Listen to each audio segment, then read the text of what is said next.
This is where Texas politics gets interesting. Here again are two guys named Jason, some great guests, and cold Texas beer for another smart conversation on Y'all-itics, the unofficial political podcast of Texas. Wheeler, it's always good to see old friends. Not talking about you. I knew you weren't talking about me. But our guest on this episode. Yes, he's been here before, and he actually came back, which is always good when somebody takes the invite again. Speaking of, though, of old friends, I feel like we're really getting to know the people at Manhattan Beer Project very well. They're going to start charging us rent here at some point. Speaking of having us back, I'm very thankful they have us back here. Manhattan Project Beer Company on the west side of downtown Dallas. Fantastic.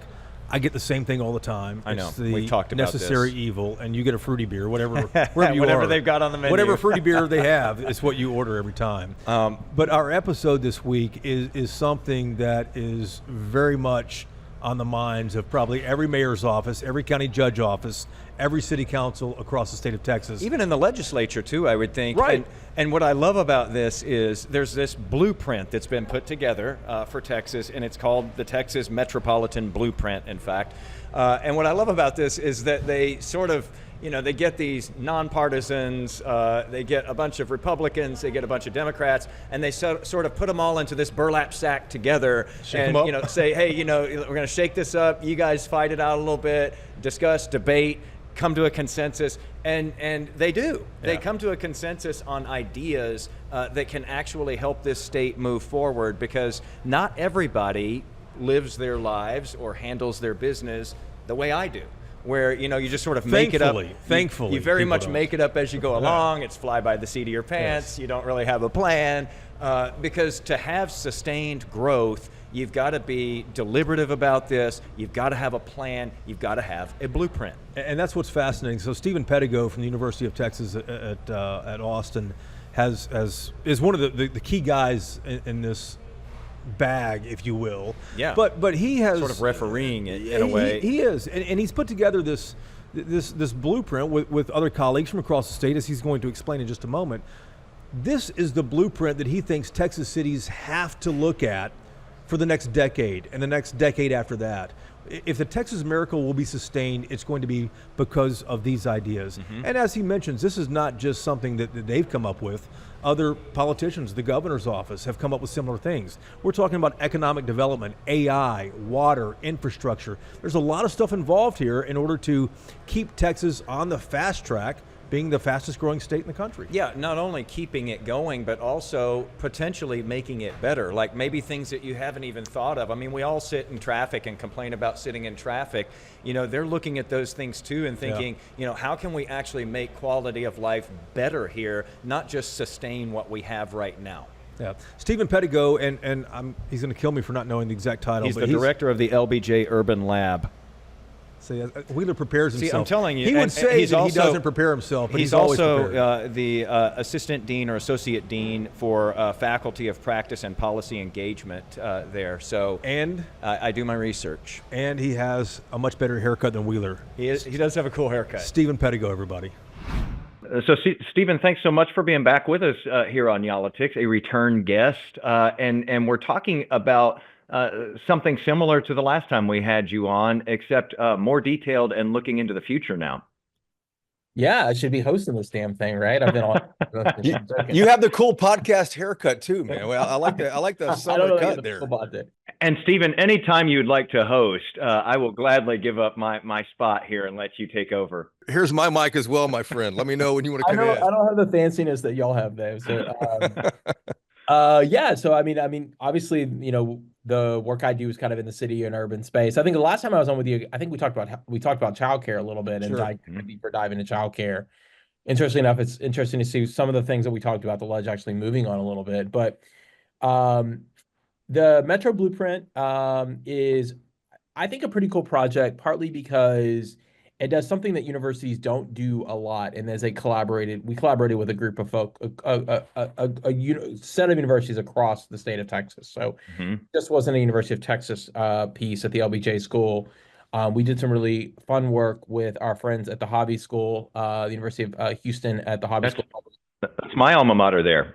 Yeah, first time I've actually got to do some work with Pablo and Renee there. They're building a really great program, so we had some opportunity to do the work with them. They're an interesting group because they also do some really cool polling work, which we were able to kind of tap in and think about a little bit. And then our other partner was the George W. Bush Institute at SMU, the Presidential Center there. My good friend Colin Clark and I were able to collaborate and do some work together on this as well. So yeah, so it was a cool kind of multi collaborative amongst many institutions. Couple other things about it, and I won't go on much longer, but we had a steering committee and we did some focus groups. All 26 metropolitan areas in the state of Texas, there are 26 of them in our state, were represented in our work, which I think is pretty fun and pretty cool. In addition to that, I think you read the piece and you find that it's a pretty bipartisan piece. It's not overly one way or the other. I think it just sets forth what we think are kind of some issues that we should be thinking about for growth for Texas and Texas metros and cities. And Stephen, talk about the genesis of this, whose idea it was, why you guys decided to put it together. Because I've heard, over the last 25 years, oh, the Texas miracle will be at stake if we don't do X, Y, or Z over the next decade. What was the reason you guys put this blueprint together, and who is it for? Yeah, good question. So one of the cool things is that this is a 2.0 version of that. So, this is a blueprint that we went back and updated. We did the first one 2019 when I first got to LBJ after coming back moving back to Austin, and it was really kind of just focused on the Texas legislature, right? Here are the things that the leg should do. And I think what we found, just the realization of that is that to really have an impact on our cities and municipalities, you can't just depend on the legislature. There are issues that really matter, both at the city level, the local level, at the state ledge for sure, but also with our private and philanthropic leaders. So it was the idea that we should be thinking much more comprehensively about the way we're thinking about our cities and metros, and doing it at a way to think about how we could target both local and state leaders. And I think if you look at the report, what you'll find is we offer recommendations that are both centric for things that localities would activate on, and things that we call in the private sector to kind of jump up to the plate as well, but also the legislature. Jason, your point is really well taken. I mean, we've been the Texas miracle for a while. When I first came back to Texas in 2019 with some of the lowest housing costs in the country, the affordability argument was alive and well. It was come to Texas, low cost, no income tax, affordability. And a lot of people did it, right? I mean, the state has done a really good job on attracting residents, about 1,000 new residents every day. And that's put pressures on cities. And so, we are, by definition, an urban state. I say that because I say it out loud all the time and people don't really buy that argument, but we really are. More people live in metropolitan areas in Texas than, frankly, a lot of other places across the country. And, 9 in 10 of us do. And we've really got to take, I think, a real hard look at how do you maintain that competitiveness? Because, frankly, the Texas Miracle Edge, which was low cost, has happened. But it's also just put lots of pressures where that's not really an advantage. That's not an advantage anymore. One of the things that really stood out to me, in speaking about that is you all, looked at homes and rents. And, I just did a money report on this not long ago, that those costs to live here have more than doubled in the Texas metros since 2010, even though incomes have only gone up by 45% or so. So a real drop off there. And the question is, how do you fix that? And you all are trying to get down into the weeds on that and talking about, giving people new skills, upskilling, reskilling, because we keep on seeing these corporate headquarters moving to Texas and bringing all of these jobs. We see these chips manufacturers coming in. The issue is, will we have enough people in a skilled workforce to meet the demands of all of those places that are relocating here? So Wheeler, you're talking my magic. There are so many things to think about here. So first and foremost, addressing the cost advantage and the cost challenge and the affordability challenge in Texas only through property taxes is never going to happen, right? I mean, it's a nice to have, but it is a singular policy action, right? And frankly, a significant number of fellow Texans are not even homeowners, right? They're renters, and so they're not even really overly impacted by the advantage that comes here. So we got to think much more comprehensively about what we're doing. And so in our report, we kind of talk about some levers to do that. Let's start with the first one, which you hit on really, really great, and that is workforce development. this is we are a state that's done really good job of attracting tons of different folks here, right? So you name a headline or name a corporate brand, and they're thinking or they've expanded here in Texas. Stock it. The idea of the CHIPS Act, right? Look at what's happened with the state of, the federal government investing in the CHIPS Act, Texas developing its own. The problem with that is that if you don't have the skills to participate, you're kind of sitting on the sidelines. So one of the things that we have to do better in the state of Texas is workforce development. And our Texas Workforce Commission, it's if you think about what the Workforce Commission does, it does two things. It dishes out unemployment benefits and it administers child care dollars. Mm. That's not a modern workforce function. Frankly, a modern workforce function has got to think through how do we match our economic development options with our workforce development initiatives. And so there is Give me an example of that, though. That's interesting. But what's an example of that? Well, I mean, I think it's like, so for instance, let's talk about the CHIPS Act. What's the right type of skill programs together? How do you get ACC together and your workforce and your private partners together to think, what's a really quick training program? And then how do you connect it to your high school programs, right? And ACC is Austin Community College. Yeah, Jason, another example. I just recently did some work with the mayor here in Austin, Kirk Watson, and we were spending time thinking about the Austin Infrastructure Academy. Austin's going to spend $25 billion worth of infrastructure. That's great. Who gets to benefit from it? Well, if you don't have the up training and the skilled trades, mobility, et cetera, well, you're not really getting to do it except for maybe some of the crummy, just basic construction jobs. So how do we upskill to get people into those jobs? So what I'm trying to get at is we're creating these economic development opportunities. And unless you have the skills, which are the tickets to participate, then you don't get to engage in those jobs. And I think seen around community college reform, for instance, and outcome measurements, I think that's moving us in the right direction. But we got to double down on that more and more, because you don't just address housing affordability and the cost of living on dealing with the issues of housing and transit costs and others. There's got to be an income lever that you pull there. And that income lever, to Jason's point, if we want to increase salaries, wages, and all that jazz, you've got to also make people better skills, because they got to be able to take some of those jobs that are being created here in the state.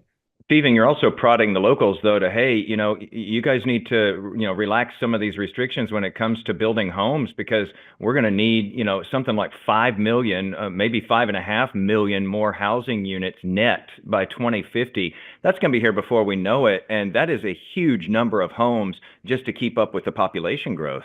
And a lot of people to build them too, right? I mean, there's that people piece of it as well, right? So, yeah, look, I mean, the idea, the way that we've approached housing development in the state of Texas from a long time of just kind of single family development, only thinking about that, lot sizes, our permitting processes, all have been an old school way of thinking about development, right? I mean, and to your point, because we need to essentially flood the market, so to speak, or create more supply, we've got to do some things a little bit more innovative in that sense. And I think there's some pretty good examples of that, right? I mean, look, I live in Austin, so Austin's my life. I mean, not my life, but it is the context I have. I think if you look at some of the things that our city's done recently, we've taken on parking minimums. We've done some stuff around the home initiative to put some more density in the urban core. We've been okay with accessory ADU units. Those are things that I think have started to change the narrative about housing affordability in Austin. And those are also things that I think the legislature is going to think about as well. I will say this, though. I'm a big believer in local control. I just want to be very clear about that. That's in the report. That's a little small c conservative in me about the idea that I still think that government closest to the people get to make the decisions. The way we think about the housing affordability challenges in Wichita Falls, for instance, way different than Fort Worth, Texas, or Dallas, or Beaumont, where I grew up. And so a top-down approach, I don't necessarily think works. But what I think that the state could do, and we write about this in the report, is incentivize that. Let's incentivize you to explore how to rethink about your permitting process. Let's incentivize you to think about how we think about how you are you going to do 80 units or lot sizes or those types of things. I think we've got to more carrot, less stick. I think will get us to the results that we want, and allow residents to still have a little bit of say in what they're doing. Local control is a dirty word down in Austin, man. It is. I'm a big believer It in used to them. be the motto. But you Yeah. know what, Jason? You talked about the secret sauce, man. I think that is the secret sauce for who we are, right? I mean, so much of what we've done and successful about Texas has been the idea, I truly believe this as someone that does economic development, is that the idea that we've been able to tailor initiatives and ideas that are very specific to our locality needs has been it has been the Texas miracle. The Yeah. Texas miracle isn't just the largest Texas piece. It's the fact that we've been able to put these things together in kind of a Lego set to be able to do it. You know, Well, a few let me weeks, ask. Let go me ask ahead. about this real quick, Stephen. You know, under the economic development tab on the blueprint here, you mentioned this a moment ago. Workforce development. If you go down to the roots of workforce development, it's all about education. You know, companies don't want to move to a state if the education system Totally. is not. Don't ask me You know, about vouchers, please. set up to succeed. I'm not going to ask you about that. But then you go on down and you say too, you know, leverage international business and trade. Well, both of those, workforce development / schools, and then leveraging international development business and trade, those are mired deep in politics, federal politics right now with President Trump. What can the legislature and Governor Abbott and Lieutenant Governor do to Down you of the know, to really way, lead? down of the way, right? I mean, so here's the thing, right? We know that, so stay out of the way, but also be supportive. So Reese, I will say this. The state of Texas, by the way, Governor Abbott's office, the Texas Economic Development Office, just released their they have a blueprint, an economic development blueprint. It was just released. You guys should have them on to talk about it. Interesting enough, a lot of the things that we write about in our report, they're also saying they want to double down on trade as well. They want to double down on the fact that we are, you know, a place that is thinking about energy and the new kind of phases of energy. I think the thing that we write about in the report, and we say this, is that, and this is my whole thing about local control a little bit, or local control, and the idea that the small to C localism has made it really work, is that when you look at like places like Houston, Houston's a great example of where local innovation has played an important role to reimagine what economic development can be for that town. Traditionally, we think of oil companies, professional development, et cetera. But man, if you talk to the people at the Greater Houston Partnership around the Energy Transition Initiative, and we're talking big companies, I'm not talking small companies, I'm talking like the BPs of the world, they're all in on this idea of clean technology and carbon capture and blue hydrogen and all those types of things. And all that cool stuff is happening in Houston. And so this is the idea where I say, if government just kind of gets out of the way, gets the politics out of the way about, you know, this a narrative that we're trying to create, man, there's a lot of opportunity that can happen. And that's the idea of leveraging things that are our challenges, or leveraging But kind of challenges that we face.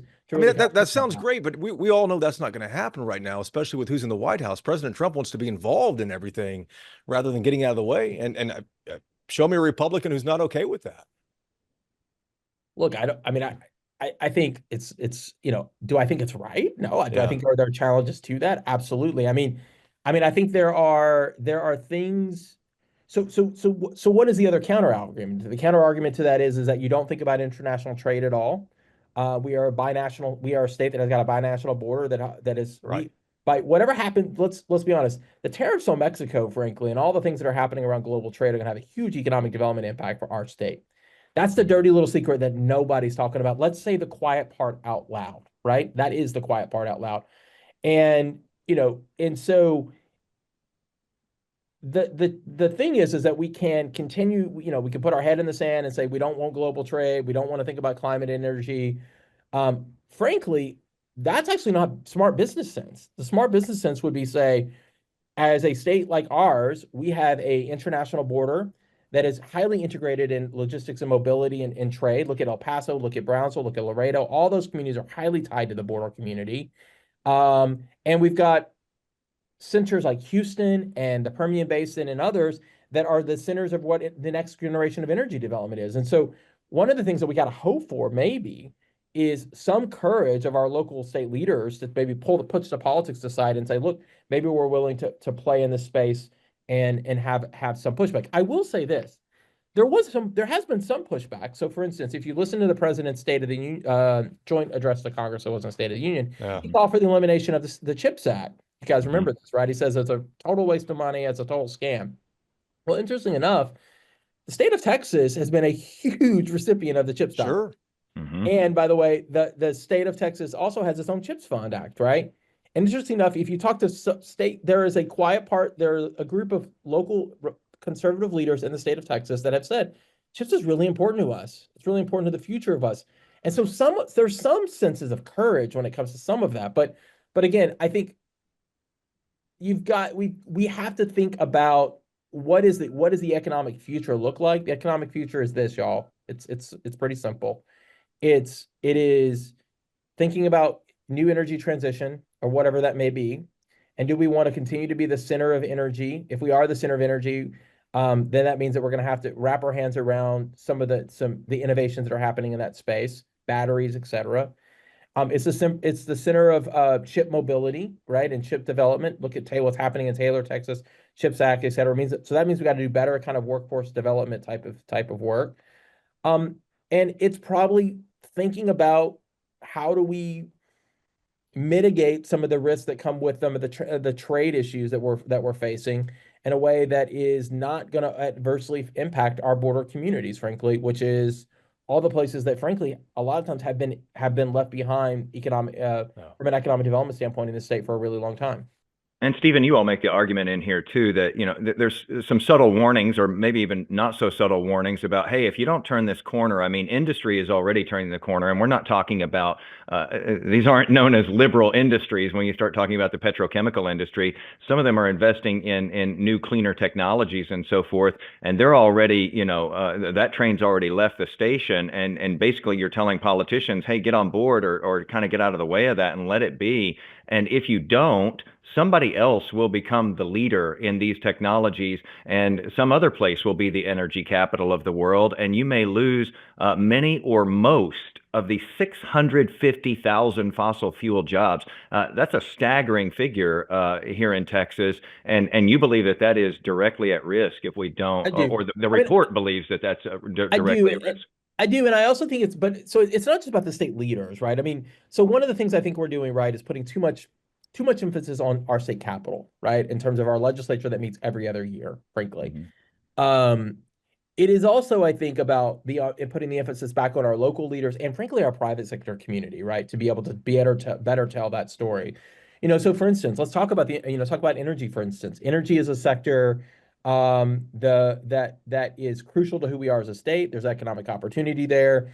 But that's an industry that hasn't really done a very good job of telling its complete story, right? It is kowtowed a little bit, right? Think about all the discussion right now around incentives around the development of battery plants and things that are happening right now in the discussion of the discussion of in the legislature. And should we incentivize them or not incentivize them? And there's a lot of folks that are saying, why would we want to do that? It's really bad for all of our big fossil fuel kind of companies like the BPs and the Chevrons of et cetera of the world. The funny story is that if you pull back the curtains, once these things are developed and once they are in process, who ends up owning them? Mm-hmm. The big fossil fuel companies, right? And so it's you know, most of them, frankly, owned by BP in the state of Texas. And so that's the thing where I don't think, you know, and that's just, I'm not picking on the energy sector, but the energy sector alone is one of those places that got to do a better job of just communicating the narrative. And I do look at like some of the things that are happening, like with that Houston initiative that I mentioned. They are trying to do that. They could do more, but it is a need to realize it's the idea of trying to get the politics outside of the economic development. And look, it's really hard when you sometimes have a group of legislatures that just come for the social media clicks and things, and that makes there's a difference between politics and policymaking, as I tell my students, right? And unfortunately, sometimes we get so focused on the politics that we forget that we're there to do really good policy for the state. This is a 35-page report, and you guys laid out, I mean, you know, word for word here throughout the report. What kind of reaction have you had from local leaders, from industry leaders, and from policymakers? Good. There's a lot of good things that are moving out of this plan. I think when you look at the stuff around, so there are a lot. So the cool thing about this plan, right? There are things that Republicans and Democrats can agree about, right? So workforce development, a really great place. I think the state's making some really good efforts there. It was awesome to see the governor put forth that workforce development is a priority for him. He talked about CTE programs, doubling back down on community colleges. We write about that. Their support there. There's support around the childcare work that Jason, that you and I have chatted about for we can see that work moving along. I think when you think about the issues around land use, for instance, I actually think what's going to happen with land use and housing is that the state may just as a hunch. I suspect that the state will come down a little bit harder than localities actually probably want on that. And that's partly, and I'll say this to my local friends, partly that's because localities are to blame for that a little bit, partly because they just kind of sat on the sideline and didn't do enough, right? And when you say land use, you're talking about allowing people who own lots to build, bigger houses or more houses in the back or smaller stuff like lot that, right? sizes, parking, Which would increase, processes, increase the amount of housing. types of things. So generally speaking, I think there are a lot of things that we see that are happening there. In terms of localities, good. I mean, I think when you look at our group of people that were involved in it, there are certain cities that are doing more around certain pieces of this than others. But generally the response has been good. Good. I mean, I don't think Stephen- there's anything in that report there's nothing in there that should be surprising, right? The report is just to say, look, to your point earlier, we've been a place that has been all about low growth, low cost, high growth, low cost, and a different type of economic development has got to happen in the state if we really, really want to compete.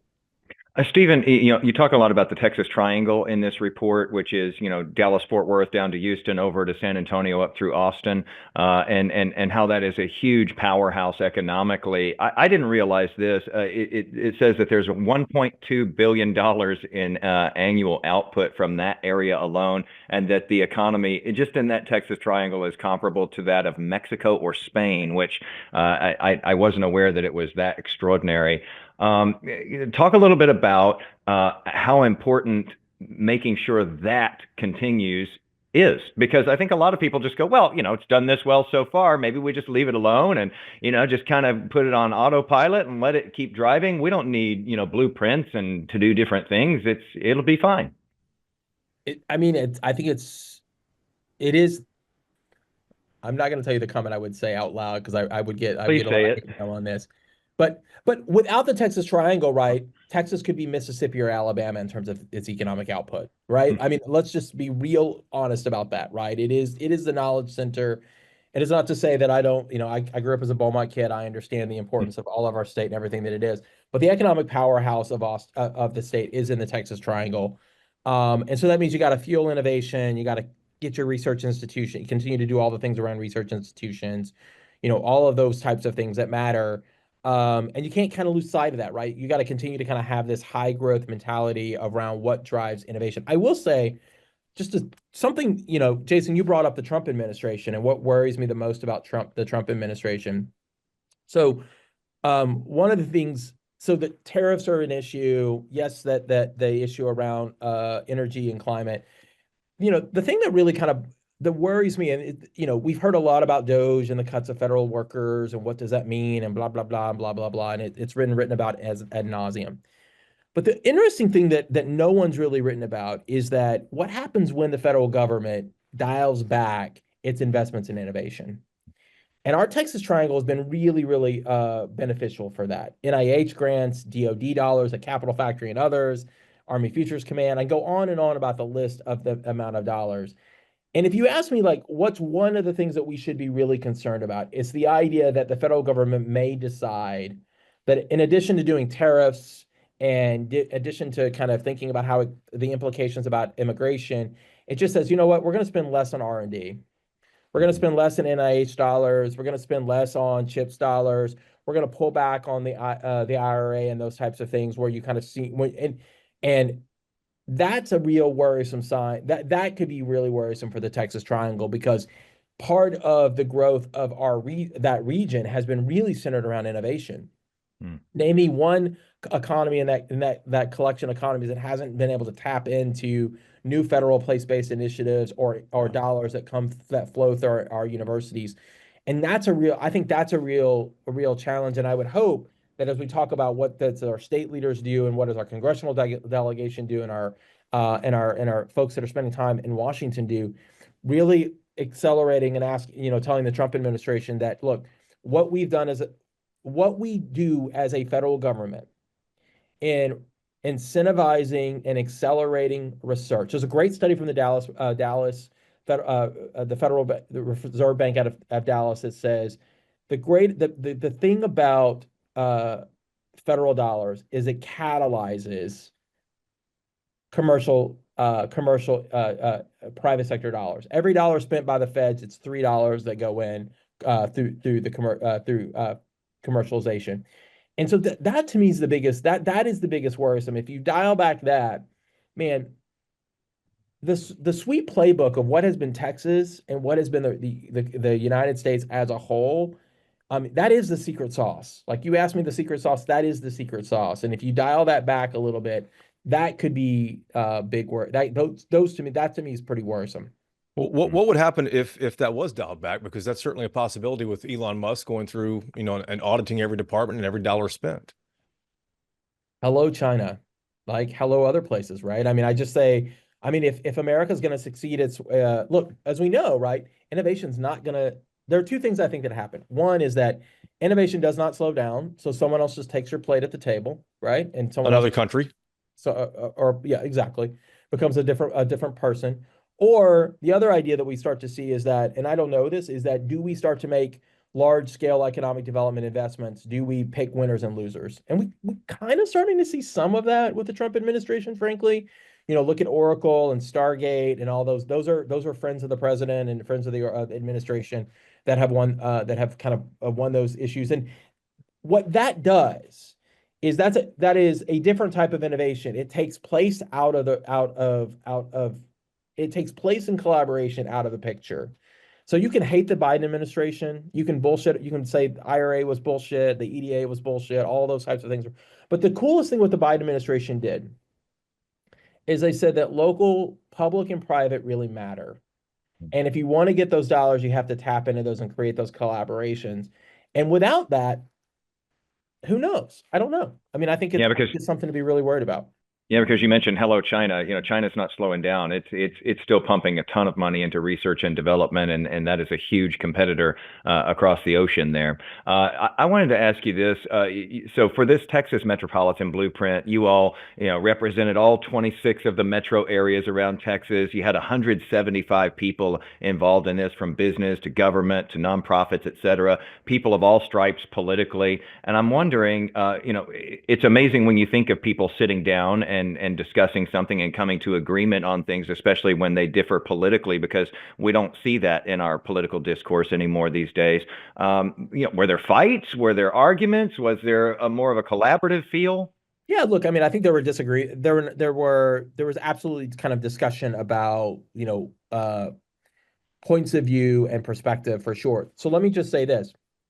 The document, as it's developed, is the thought leadership of the folks that were the authors on the page, right? What we did is we tried to tap into what were kind of leaders in the field that could impact our work. So we own the ideas, but at the end of the day, yeah, there was a valid. So I'll give you an example. There was a really valid discussion about the idea of local control as it relates to land use, right? Mm-hmm. And man, when you start talking local control, you get some interesting bed buddies. You know what I mean? Mm-hmm. Like, when it comes to like workforce development and incentives, man, we want the state to stay out of the way, and we want the localities to do it. But then you get the YIMBY crowd, which typically hates conservative government or not in align with government, and say, man, we want you to bring the hammer down on localities to force them to do more development and all the things that the YIMBY crowd wants. So you get some interesting bedfellows. So when it came to land use, for instance, that's a really great example where there was not a lot. There was not perfect consensus on that, right? Where it was the idea of like, how do you deliver on lot size reform? Should that be a state mandated issue? Should that come top down, or should that be incentivized, right? There's definitely some disagreements on those types of things. Last question I have for you, Stephen. Can Texas afford not to implement any of these ideas on economic development, on land use, on workforce development, AI, infrastructure? It seems every one of these is a very important puzzle piece to the future of the state. For sure. Particularly if you want to be a high growth, high value state, right? That's the idea, right? So Texas for such a long time has been a high growth state, right? We create jobs, become the engine, everybody moves here. The thing that I hope we have is we start to say, you know what, we want to have a point of view, a better, stronger view about our point of view or our growth. We want high value growth, right? We don't want to just be growth for growth's sake. Growth for growth's sake just creates a bunch of challenges. It creates all the stuff that we're having to deal with, right? Right. And so, which is, all the things that we've rattled through for the last 25 minutes. And so a point of view around growth is extremely important. And that's one of the things we try to put forth is that high value growth with a point of view that puts Texans first, that allows us to address those externalities, mean that we actually have to start to move policies forward that are good for both, the residents that live there, the businesses that are there as well. The last thing I would say about this, one of the things I really hope that we are able to do is remove or try to get past where the city government and state legislature did this all the time, right? They fight like a little bit of like fighting like kids. And that's not really that beneficial, right? That doesn't help us achieve the problems. Right. The question really is, how can the city government and state government come together to kind of solve some of these issues? And more importantly, from my perspective, local and county leadership are on the ground, boots on the ground all the time, engage the private sector to do that. I think it's the view of the state leaders to kind of try to support that as best as possible. But again, that means we got to put politics aside and maybe do more policy making together. Well, I'll finish with this. We know that a lot of local leaders listen to this podcast, and a lot of legislators listen to this podcast and have been on this podcast. I'm sure that Governor Abbott is listening right now. What do you say to them? I'm not a woke professor. And that's the last word. No, what do you say to them, those who are listening here, if they're considering these things, if they're listening to you, if they're looking at what your blueprint lays out? How long do we have if we sit on the sidelines with some of these bigger issues that you all have laid out in the blueprint? What if we only tackle, one or two of them, and we kind of, haphazardly go about it and we don't really think this through? How long do we have before the quote unquote Texas miracle starts to really sour? Well, the question is already souring a little bit, right? I mean, you talk to some Texans will say to you now that, man, I'm not sure this growth model is really working for us. There was a great Texas Lyceum poll that found that 7 in 10 Texans now believe that Texas has become unaffordable for their family, right? And so to me, that signals that maybe the growth model isn't working for them. So that means we've got to change we got to kind of change what we're doing, which means going back, doing all those things we talked about, value-based skill development, thinking about more housing development. And look, I think if we're not moving this along and changing this needle in 5, 6, 7 years, we're probably talking about a different type of Texas. Look, Texas is an interesting place. We are the place that wants to be everything that California is not. Right? Unfortunately, yeah, that's brought up a lot. Yeah. Right. We talk about, we don't want to be California. We don't want to be a place of congestion and unaffordability and those types of things. So let's not do what California did, right? Which is, let's proactively try to tackle the issues while we have a chance to tackle the issues, rather than having to go back and try to unwind all the mess that's there. Like, and that's my message, that if we don't want to be Californians, well, let's be Texans and let's try to tackle the issues now while they're in front of us, not while we're trying to dig ourselves out of the hole. Stephen, I love that you guys pull the politics out of what needs to be done all the time, man. Always glad to have you on, and I love the summer cut. I've been trying to get Wheeler to cut his hair, but he won't let anybody get near his hair. Barbershop once a week, every week. Yeah? I'm not cool enough to pull that off, though. That's You know true. why I do it? My husband tells me I do it because it hides all the gray hair, man. It makes me not look like. Oh, Jason, you ought to consider that then. I know. Yeah, Somebody, I know. If I had the Jason haircut, I'd look a lot like you, Jason, with the gray hair. I need to start dyeing my hair now, I think. We need to use last names here. He's talking to Whiteley there. Talking to Whiteley, for sure. Stephen, always appreciate it, buddy. Thanks, man. Thanks, guys. Thanks for having me. Thanks, man.